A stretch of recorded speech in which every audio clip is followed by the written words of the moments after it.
Hey, it's Jen. This is the Bible for Busy People podcast, and the year is coming to a close. I can't believe it's been almost a year since I took over hosting duties for the lovely Erica Parkerson, and I just wanted to say thank you so much for listening to this podcast. Researching and recording this has become such a needed part of my spiritual practice. My faith has been growing so much as we go through these studies, as we dig deep in the Bible, and I hope that yours has been expanding in the time that we spend together, even for just a short time in a busy day. I hope it's encouraging you in your spiritual journey, and the things that we study are leaving an impact on your heart the way it has for me. This week, we're sharing some favorites from this past year. Enjoy, and we are going to catch up in 2026 with some new episodes.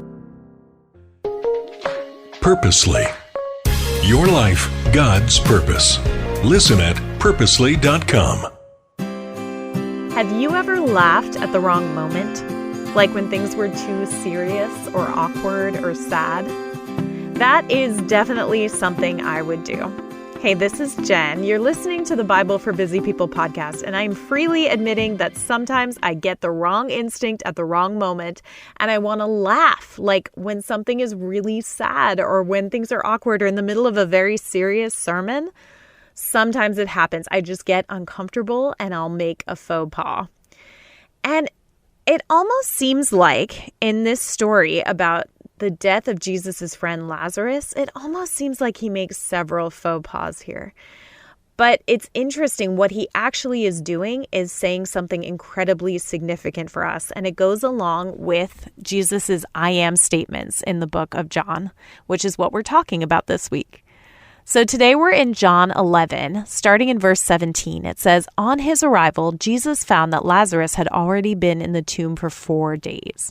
Now Bethany was less than 2 miles from Jerusalem, and many Jews had come to Martha and Mary to comfort them in the loss of their brother. When Martha heard that Jesus was coming, she went out to meet him, but Mary stayed at home. 'Lord,' Martha said to Jesus, 'if you had been here, my brother would not have died. But I know that even now God will give you whatever you ask.' Jesus said to her, 'Your brother will rise again.' Martha answered, 'I know he will rise again in the resurrection at the last day.' Jesus said to her, 'I am the resurrection and the life. The one who believes in me will live even though they die, and whoever lives by believing in me will never die. Do you believe this?' 'Yes, Lord,' she replied. 'I believe that you are the Messiah, the Son of God, who is to come into the world.' After she had said this, she went back and called her sister Mary aside. 'The teacher is here,' she said, 'and is asking for you.' When Mary heard this, she got up quickly and went to him.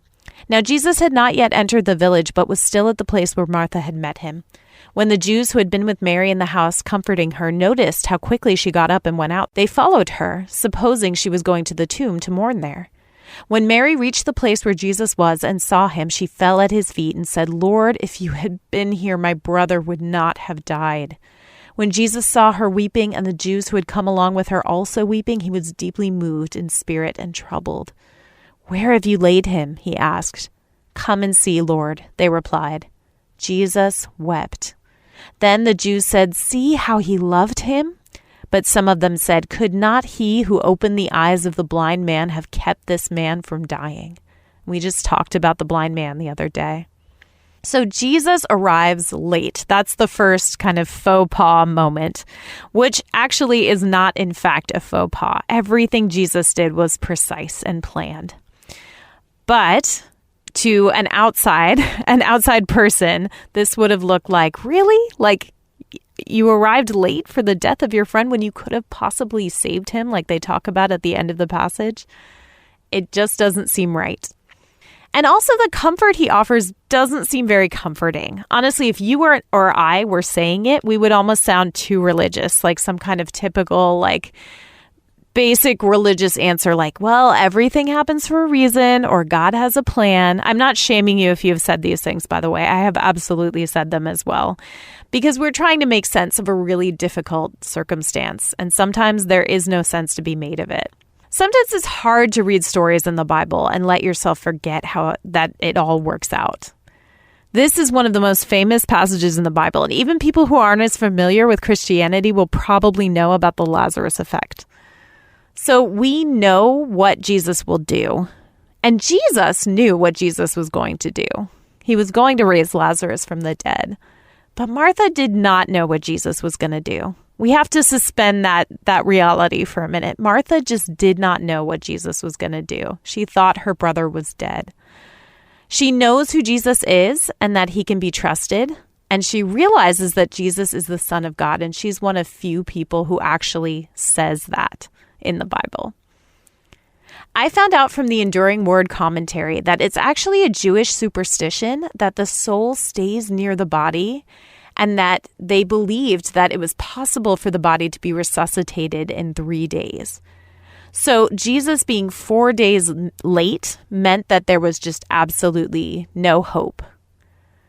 And I can imagine just how deep that sorrow was, that they had even possibly waited in this hopeful anticipation of maybe Jesus will come within the 3 days and something will happen.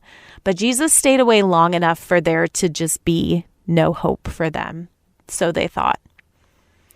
Martha is clearly disappointed in Jesus, but she still believes. And something significant she says here is even now. And one of the studies that I was reading, I believe it was the Enduring Word commentary that's linked in the show notes, said, think about this concept of even now. How can you say even now with whatever you have been through or whatever you're going through? How can you say even now I still believe? And that's a question that is on my heart today. Now, Jesus didn't bring the resurrection and the life. He didn't bring it along with him. He was the resurrection and the life.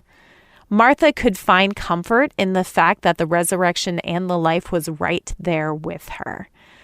And I think that was the comfort that Jesus offered as much as possible in the moment before Martha knew that Jesus was going to raise her brother from the dead. That was the comfort he offered, was being the resurrection and the life and being there with her.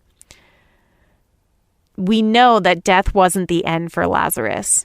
But Jesus gave Martha real hope and comfort in that moment. And I think something about that stands out to me is that Jesus doesn't have to prove anything to us. And we also don't have to demonstrate our understanding to him. Jesus is, and we believe.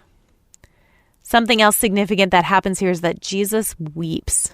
He cried with Martha and with Mary and with all the people who were mourning Lazarus. Even though he knew what he was going to do, he was going to raise Lazarus from the dead. But he doesn't stop them from mourning, and he mourns himself. He cries with us.